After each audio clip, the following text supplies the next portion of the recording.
Welcome to Real Time, the podcast for and about realtors, presented by CREA, the Canadian Real Estate Association. I'm your host, Erin Davis, and I am so excited to be talking with a woman who is a keynote speaker, a tech exec, and a recent honoree by the Globe and Mail. And she's also very passionate and hugely knowledgeable. So we're going to talk about business innovation. And what is that? Well, on its own, the phrase may feel as amorphous as any other buzzword.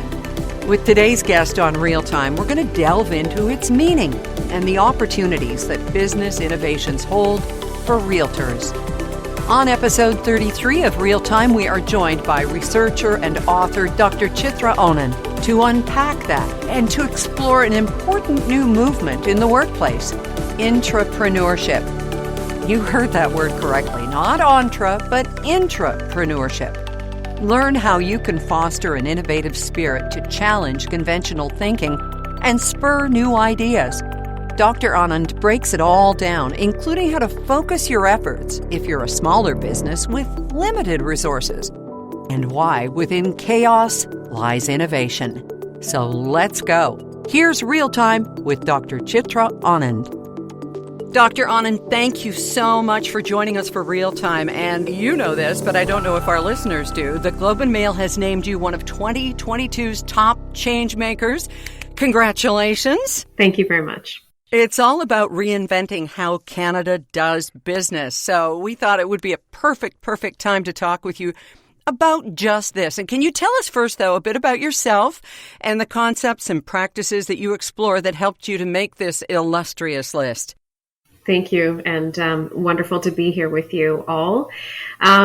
Certainly. So I have a background in the technology industry. I've spent about 25 years in the tech space, sort of started my career right when the tech boom happened in the late 90s out of sheer curiosity. I didn't know anything about technology at all, but was particularly interested in what was happening at that time. So I started my career at OpenText. And interestingly enough, I was hired because I could speak French, not that because I knew anything to do with technology. So it was quite an interesting time. So one of my encouragements for the listeners is to really leverage your multidisciplinary skills. So everything that you do outside of what you do on a day-to-day basis, don't discount them because they are very valuable. And from there, I spent 10 years at TELUS, a great Canadian company.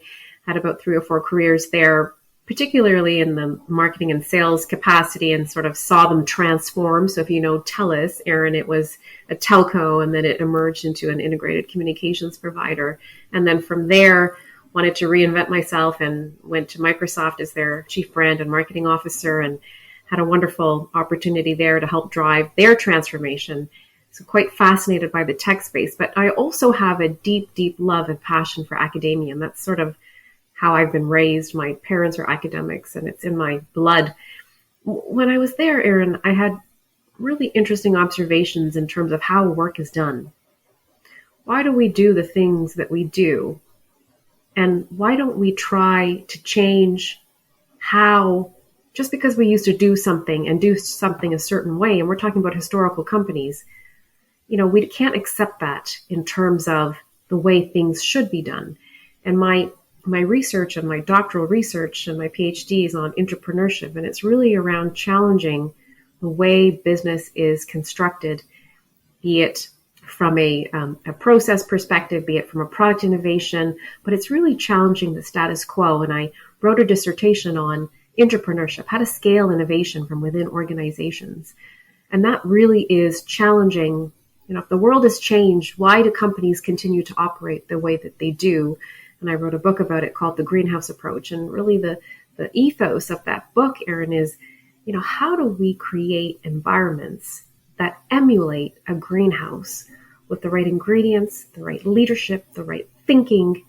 And how do we do that and make it flourish? And if we did that, we could flourish wonderful outcomes regardless of what discipline and industry that you're in. And I think that coming out of the global pandemic, there's been a political uncertainty and with climate change and economic volatility. And so I think they were looking at ways that people are going to help organizations sort of rise above some of the setbacks that we've had and perhaps reimagine how we do things moving forward.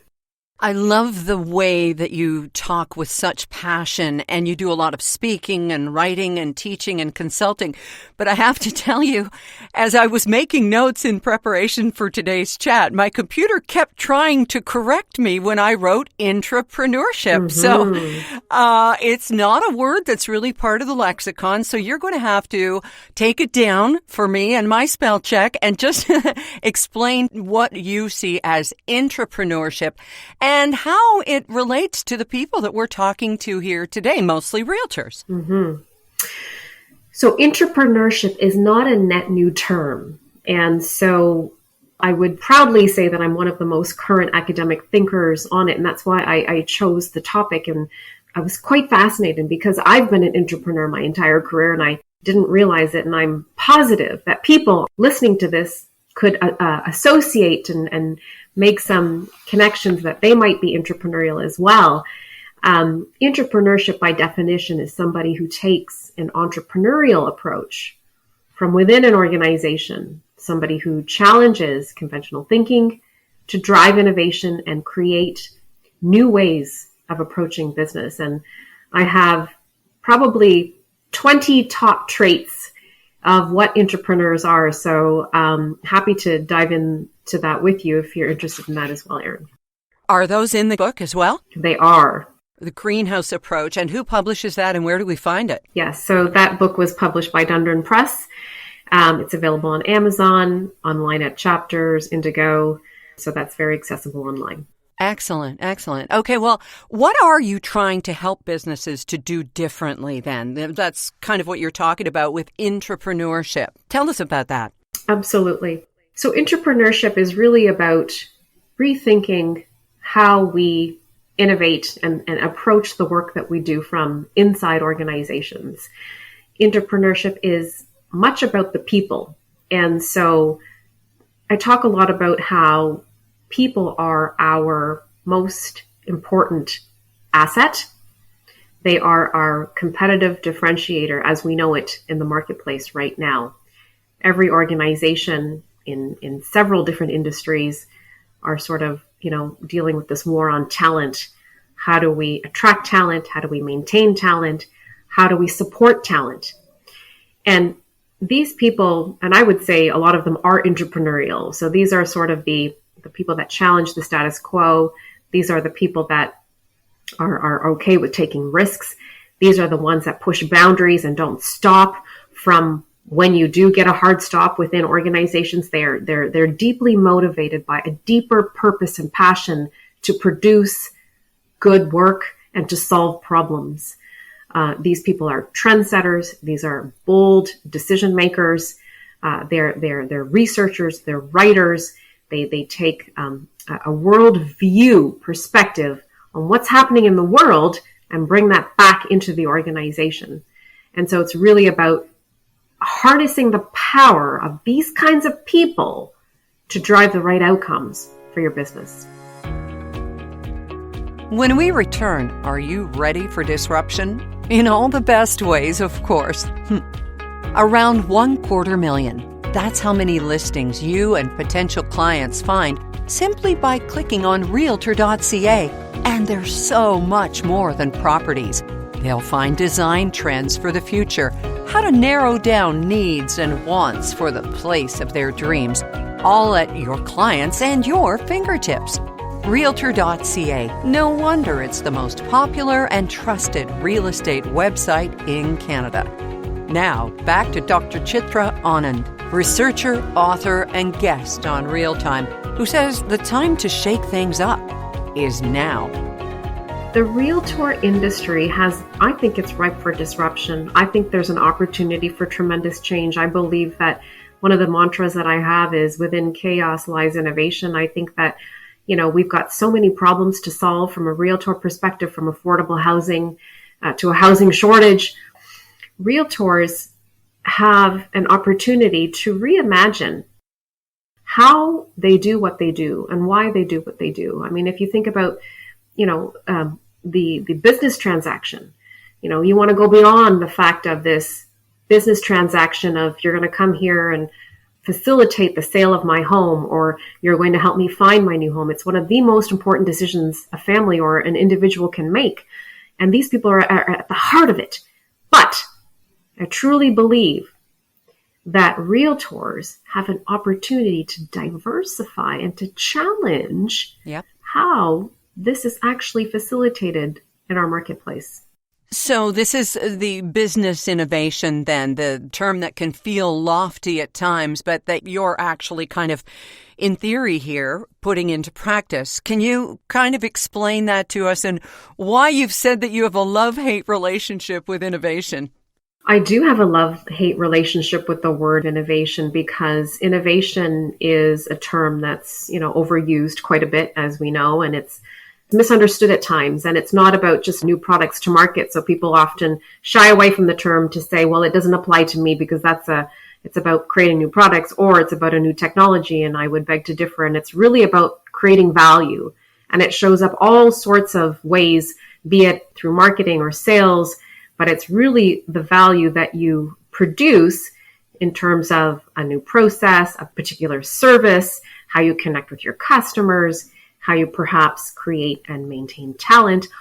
All of that is innovation. That can look like change for the sake of change for people who like things the old way. And there are a lot of people who find comfort and safety in that. And no one can blame them in a time of uncertainty, as you say. But of course, opportunity out of chaos as well is something else I'm holding on that you've said. So what if something's not broken, Doctor? Should you look to improve it?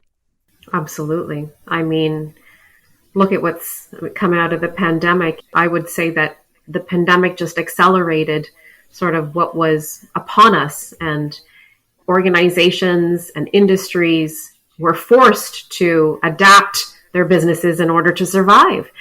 And, in my research, I look at, I apply Darwinianism theory. And it's really around not the strongest of the species or nor the most intelligent that survive. It's the one that's most adaptable to change. And, that is a universal truth. You saw new businesses born as a result of the pandemic. You saw businesses accelerate in their decline. So I'm quite of the mindset that if you go to any big tech firm, Erin, or any industry, they don't go from 0 to 100 overnight. It is a constant iteration of change. When Apple comes out with their new product or service, there's no major change over, from the first phone to the second phone to the third. It is a series of small changes along the way. And then if you go from the first version to the sixth version, you'll see that there's several different changes.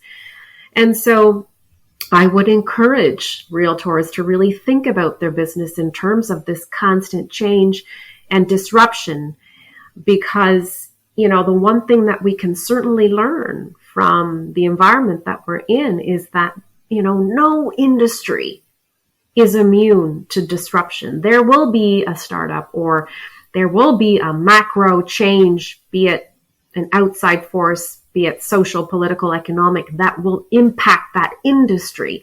And there is a preparedness that is incumbent upon the professional realtor to be thinking ahead of the game. It was Abraham Lincoln who said, "The best way to predict the future is to create it." We're looking ahead at how not to be scared off by this race to the future when we return with Dr. Chitra Anand. This is our 33rd episode, and thanks to you, Real-Time has seen a lot of growth, but we've got so much more in store, and obviously, we are doing this together. Be sure to subscribe so you don't miss an episode, and do please spread the word about Real-Time, just for you, from the Canadian Real Estate Association. So we talk about looking down the road, and I think a lot of people see that as sort of a technological challenge. Companies looking at AI, for example. Mm-hmm. What fears can we allay in terms of what we embrace, what we don't embrace? How can you not be, let's say, intimidated by everything that's out there and the leaps and bounds that so many industries are taking, Doctor? It's a very good question. The fact of the matter is we are in the fourth industrial revolution, right? So this is the time of AI, mixed reality, augmented reality. We're in this information overload. So it is very easy to become overwhelmed. What is important for realtors or any business professional or entrepreneur to realize is that there is always going to be low-hanging fruit.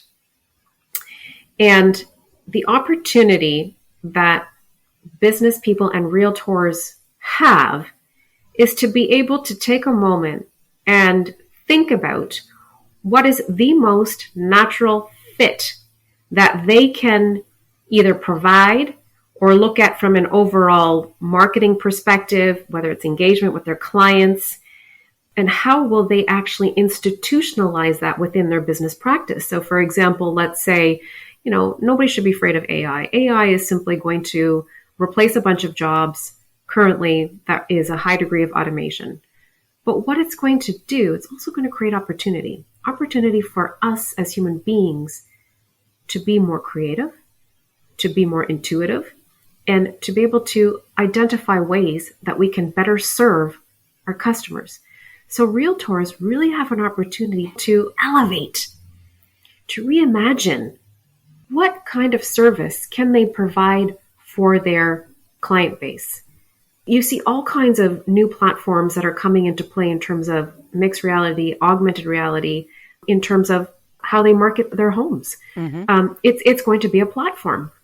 Looking at all of the things that are happening from a buying and selling perspective in terms of the new websites that are popping up as well, potentially a CRM tool that will help them manage their client base so that they don't lose sight of who has come across their interactions and how do you nurture that client base. Because from what I understand and what I've observed is the biggest opportunity that realtors have is their network effect. And what I mean by that is the more they serve, the more value they provide, they can start to scale that and really take advantage of the relationships that they start to harness, because this is really a business of personal interactions.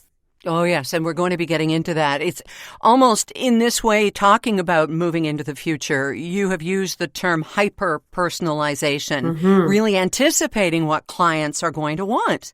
Absolutely. When you think about the role of the realtor, there's the whole rise of prop tech and, how does that fit into my world? What kind of services can I start to offer my clients that go beyond the role, because they really are looking for value. I mean, at the end of the day, if you can't provide value-added services to your client, they will simply go elsewhere. And that's just a reality. Yeah. And one of the things that we can think about is hyper-personalization. I mean, that is a massive trend. And it's really about how do I best understand my clients? How do I use the data that's out there to understand their tastes, their preferences, anticipate their needs, potentially even building a different model around a hub and spoke model, potentially in terms of, I'm going to connect you to other professionals, such as, think about the transaction. You need financing, you potentially need home renovations, you need movers, you need access to tradespeople, you need, city approvals, etc. If you can provide gateways, imagine, people value when you share knowledge, and you can share those knowledge through insights, and you create these new pathways, and that will very naturally and organically start to fuel your business. Not to mention that you're saving me as a client a whole ton of legwork. I don't have time to be reading all the reviews on everybody. And if you've already done the research and you've got years of experience and a trusted relationship with these people that you can say, yeah, I totally recommend her or him, then really you've done me a big favor. And if she or he doesn't work out, I know who I can go back to and say, what happened there, right? So that hub and spoke, it's like reaching out with a hand at the same time. It's a wonderful, wonderful concept. Wonderful. Thank you. Coming up, how you as a leader can spot an innovator in your own backyard, front office, right there under your nose.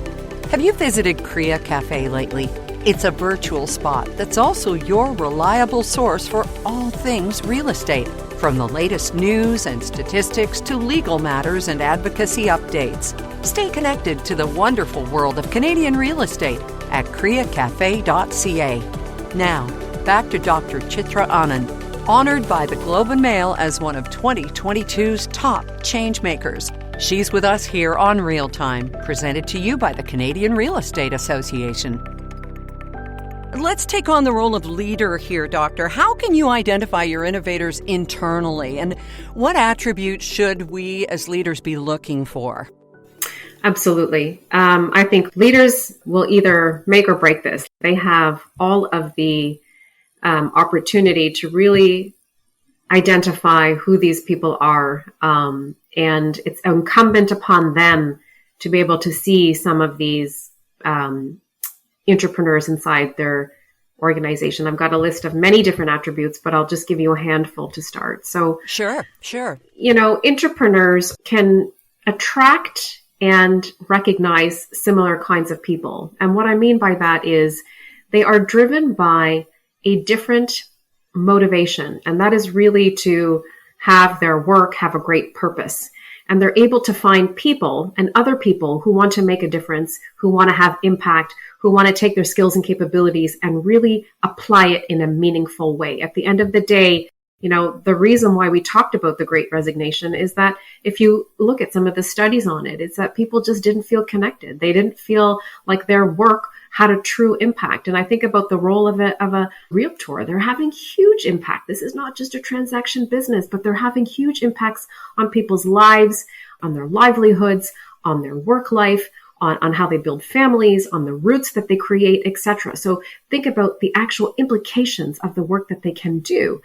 Entrepreneurs know how to break rules systematically. And this is interesting because, when you think about innovation, these people know how to do it in a way that is not going to fundamentally, hurt an organization or an industry per se, but it will definitely, they don't stop at the no. They will certainly find a different pathway, even if they're redirected because they're driven by a deeper sense of purpose.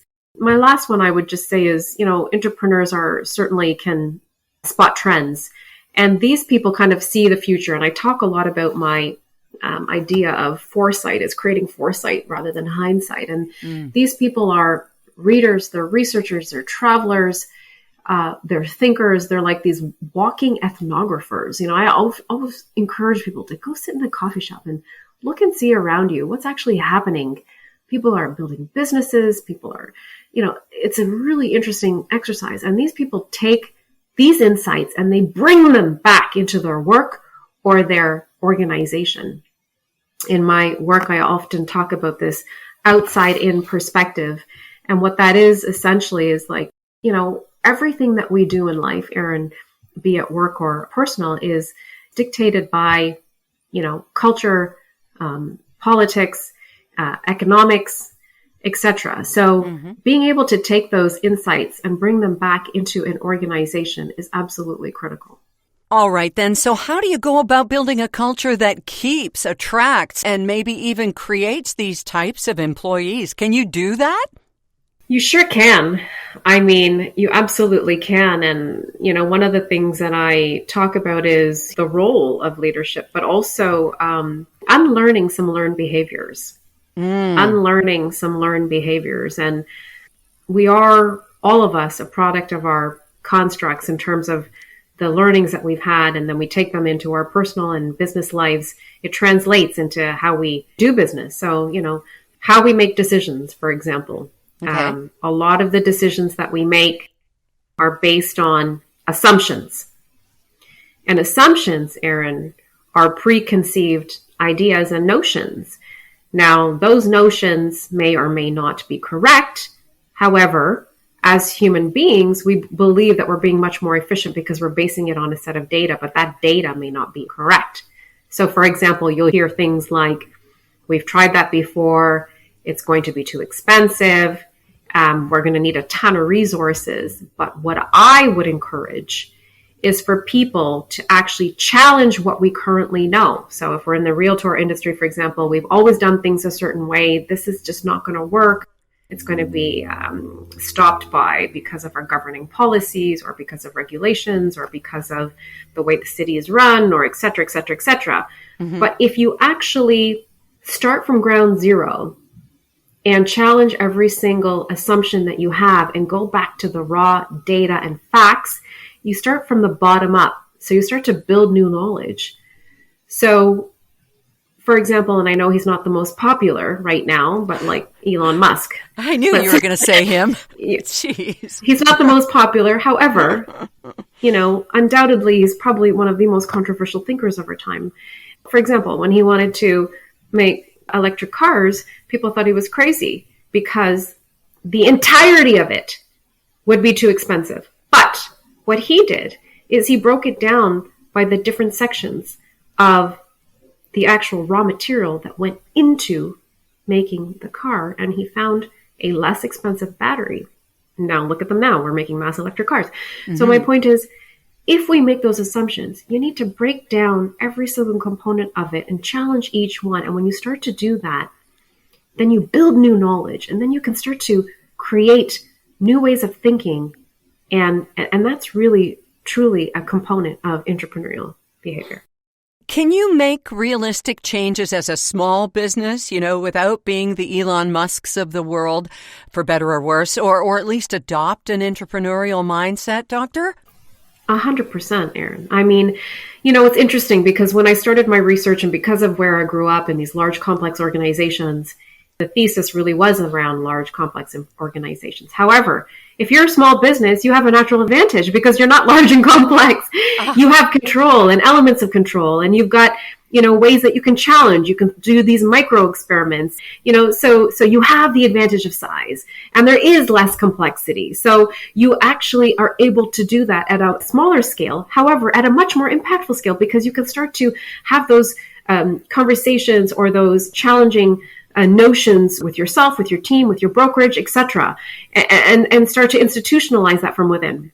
And the ideas that you've floated, things like mixed augmented reality, CRM systems, and even brokerages with their own custom namesake apps, those aren't huge expenditures of either finances or effort. It's just maybe a bit of a learning curve. Well, I mean, you're seeing lots of realtors developing their own apps, and developing an app is not a huge capital investment. Mm-hmm. We are seeing things in the market where, in fact, I just saw this study that 61% of real estate companies adopted a technology solution, and only 28% have actually embraced it. So there's a lot of work to be done. But what's interesting about the app is there's a new term about keeping the agent front and center in the process with technology systems. So think of it like this, almost reverse engineering it. And I know it can be overwhelming at times because of this whole tech play, but the technology is just a platform. The agent and the realtor is really what's powering the relationship between the consumer. So, that's really important. And you want to think of it as, how do I leverage whatever technology platform it is? Or, how do I use something of that to help me better serve my clients, to have a, whether it's we talked about personalization, a better understanding of my customer, a more personal relationship with them.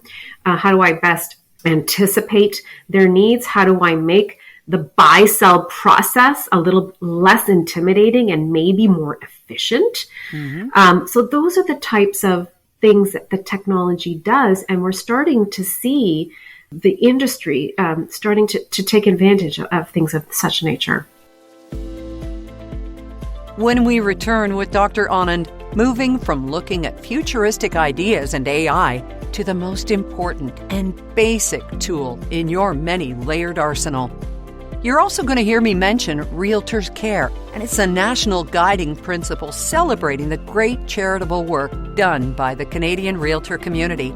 You can help raise awareness for the charities and causes closest to you. by sharing your story using hashtag RealtorsCare on your social media platforms. And now back to our final segment and our actionable end note with Dr. Chitra Anand, tech exec, keynote speaker, and author of The Greenhouse Approach, and our very special guest on Real Time. Well, let's break it down from the shiny steel of tech in our minds to the most basic, heartfelt trust in the relationship. Let's talk about trust here for realtors, if you don't mind, the importance of building trust with clients. Well, trust is everything when it comes to business, and specifically when it comes to realtors. You know, people are dealing with the most valuable asset that they may have, and trust is at the core of everything that we do in the business profession, at large. It's interesting. People base all business transactions on a high degree of trust. So it is paramount that trust is at the core of everything that a realtor or anybody, quite frankly, in business does in order for that relationship to be successful.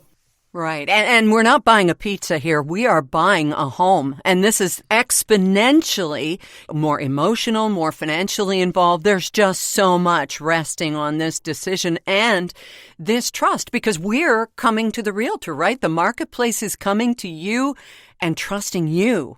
Absolutely. Absolutely. I mean, when I think about it, and I've done some research on trust, quite obvious things that come into play when you think about trust. How do I practice trust? How do I start to garner trust? How do I start to harness trust with my client base? And, a big part of that is transparency. And it's, having the best interest of your client at the core of what you do. Sometimes, because of these transactions, we're driven by different motivators and different things that motivate us to do the things that we do.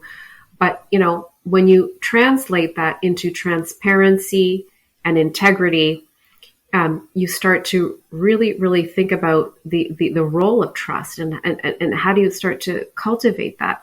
I talk a lot about reciprocity. Like, how do we actually, trust is a very, we have to be vulnerable in order to trust. And when you think about the transaction of your home and the size of the transaction, we are vulnerable, right? We're disclosing a lot of very personal information. And so vulnerability is in a heightened state. And so I would encourage realtors to think about reciprocity. And what I mean by that is, it's a give and take. I'm going to give you a little bit and that person's going to give it back, and how you start to build those relationships and those dynamics. And that's sort of the foundation of how you build trust. And once you do that, you have to start to practice that at scale. And then you'll start to see that flourish from within your organization or from within the business transactions that you do. And also because you have researched into trust, you have undoubtedly noticed that in the past few years, trust seems to be eroding everywhere. The things we trusted, the people we trusted, all of a sudden, everybody's saying, well, that's not true because I have an opinion, So trust, it's not as common at all as it used to be pre-pandemic. Well, I think that's a really interesting point, Erin. I think, the pandemic has revealed so much. I would say that we are in a bit of a trust crisis and we're trying to rebuild from that. Right. Be it, from a political perspective, a leadership perspective, the trust is at an all-time low when you look at it from citizens and consumers. And, we're dealing with mass information. People don't know which content to trust. Media, the headlines and people trust, are they supposed to trust media or do they not trust media? Right. People are questioning the sources of information and the data points. So, we are certainly in a trust crisis. So we have opportunity. I'm an optimist. I believe that is in this industry for realtors, I just see opportunity to be this gateway of, building and having deeper, more symbiotic relationships with your clients. And, I talked a little bit about it before, but, really providing value added. And, to not end the relationship just at the transaction of your home, but start to, really cultivate and nurture and to see what other, diversified services. And what that does essentially is, you start to develop referrals and you sort of build this network effect where you have more people connected to you. And, the fact of the matter is, if you're referred to a client, People will trust you because of your referral. People don't do these cold transactions anymore because, they want to trust their friends and family. They trust their friends and family. Therefore, the transactions that you do with your clients are absolutely critical because that will be a core pillar of how you start to magnify and scale your business. Yeah. We're to the point now in our society where we only trust the people that we know. And to go back to the pizza analogy, I'll only order a pizza from a place that A, I know, or B, has really good reviews on a site that I trust. So this is where we're building our community. And I should also mention, too, that CREA members and their community outwork, too, like working out in the community and showing that they care for the same causes that their potential clientele care for is also a really great way of building trust. It's Realtors Care, and it's pretty amazing that they do this. Absolutely. Let me ask you one more before we start to wrap up for today, and that is, Doctor, where do trust and business innovation overlap? It sounds like one of them is as old as time, and the other one is more like, sort of futuristic. So where do the two overlap? Well, it's an interesting question, right? Because you might not make the correlation, but I think there's huge correlation there is, for example, if you buy a Apple product or a Microsoft product or a Samsung phone, you trust that the innovation that's coming out of these new technologies are going to be good, high quality, and it's going to last you a while, right? So organizations and people, when you think about realtors, they have a responsibility back to their client base because that's how you build trust and credibility over time is that, whatever product and service you are constantly creating or diversifying or bringing to market, people will trust that that is of high quality, and that's sort of how you cultivate that relationship. So I think there is a correlation between the two and people are looking to businesses and entrepreneurs to help them guide the way. So whether you are a product or service, whatever you start to put out in the market, needs to be highly credible. And that's where the trust comes in. So, there is a correlation there. And so, the more you do, the more you practice, the more you start to develop your businesses, however you're going to start to do, hyper personalization, or whether it's an app or whether it's value added services or reaching out, whether you adopt this, hub and spoke model, trust is at the core because that's how you're going to attract and retain and start to, flourish your business models. Yeah, and you've got an organization like CREA that provides governance, process, and some level of a platform where people can go for information as well. We've been mentioning them throughout the podcast today. Absolutely. I think that CREA is an invaluable resource to realtors and to the market as a whole in terms of, what are the market trends, what's happening from an overall governance perspective, what are the changes in the market, and it's going beyond just housing, but in terms of how is inflation impacting us. So people are actually going to organizations such as CREA to publish, thought leadership articles because, we talked about trusted content, where, we don't go to the media anymore so much because we're not so sure about that content. But organizations like CREA have an opportunity to really start to harness their thought leadership, their insights, their trends, etc., so they can start to build that community and really leverage and flex that muscle as a trusted source of content for their audiences. Wonderful. Okay, we're going to wrap up here on an actionable end note, and I think the dog will be happy we're wrapping up. I know, I heard that too. I'm so sorry. You have nothing to apologize for. All right. So we're asking you, Doctor, if you could, and I know this is asking a lot because you've got a lot of wisdom, a lot of passion, and we are so grateful to you for sharing it with us today. What one piece of advice would you give our listeners to help them make more impactful, innovative business decisions? Okay, I'm going to give you my top two because I had three, but I'm going to give you my top two. Number one. Oh, you're going to leave us hanging with it? Okay, here you go. We are, regardless of what discipline or industry we're in, we're all business people and we're solving for a problem. And so understand the value that you bring to your clients from a problem solving lens and take that to create foresight. Now, what I mean by that is so easy for us to say, oh, I looking back, and if you've had failures or if things didn't work out, or, there's been disruption in the market, it's easy to say, I saw that coming, or that was going to come.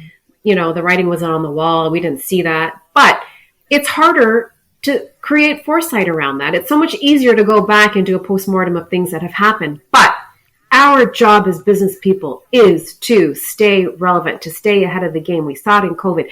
Okay, what's coming down the pipes? What is happening in my market, in my industry, that I need to be ahead of the curve? Always be on the foresight scale of that. Number 2, find your niche.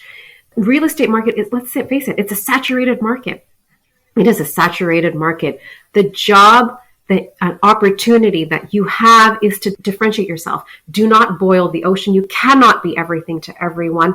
There is a lot of things that are happening. And, take the time to figure out what is the low-hanging fruit. What is the most natural fit in terms of how do you diversify your offerings? How do you customize what you do? How do you create hyper-personalization? How do you connect with your customers? How do you create a more engaging marketing campaign around your offerings? Tap into some of the new technologies that are happening. What can I actually embed to take some of the burden off of my clients? Can I make it less intimidating? Can I make it more efficient?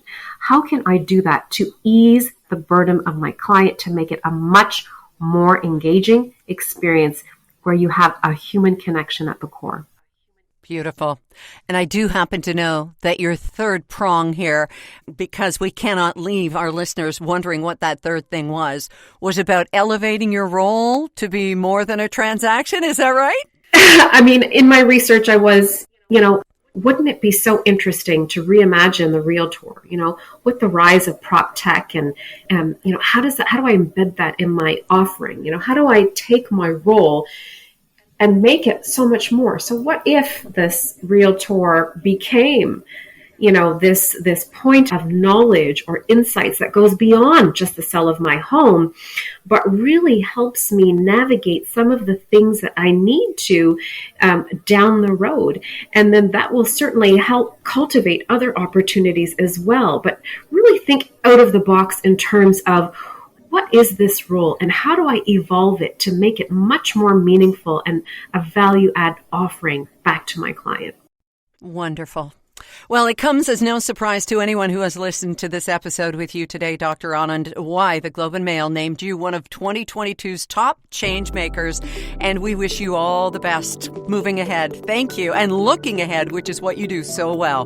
Thank you. It's been an honor to be here and a wonderful dialogue. Thank you so much.